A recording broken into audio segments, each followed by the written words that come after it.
Kila siku mimi nawaambianga msioe mwanamke ambaye umepata naye kanisani.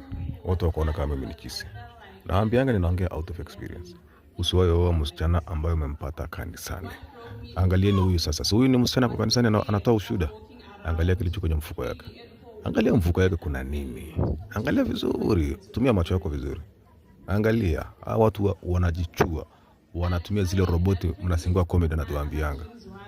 Anakuja kanisani kuhubiri na akasahau kwamba amebeba boyfriend wake kwa mfuko, samahani. Amebeba bwana yake kwenye mfuko wake wa jacket. Na akasahau kufunga zip kuficha bwana yake. Ndio huyo kamechungulia akanaonekana tu. Angalia kichwa ndio huyo. Ndugu zangu, nawaambianga kanisani, zile vitu ziko kanisani sio za Mungu. Watu ni waofu, wanakimbianga kanisani kujificha pale. Na wacha niwaambie kitu kingine leo.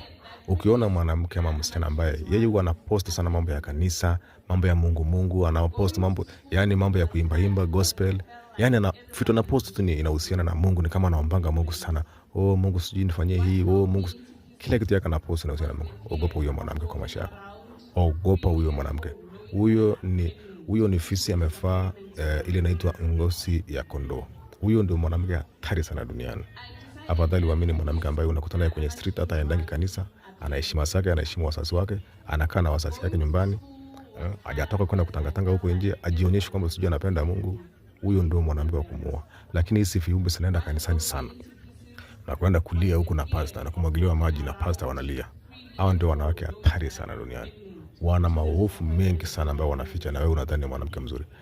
Akitoka ndio hiyo mlango ya kanisa, zile vitu anaenda kufanya hata haisemeki jamani. Ogopeni hao wanawake wa kanisa sana.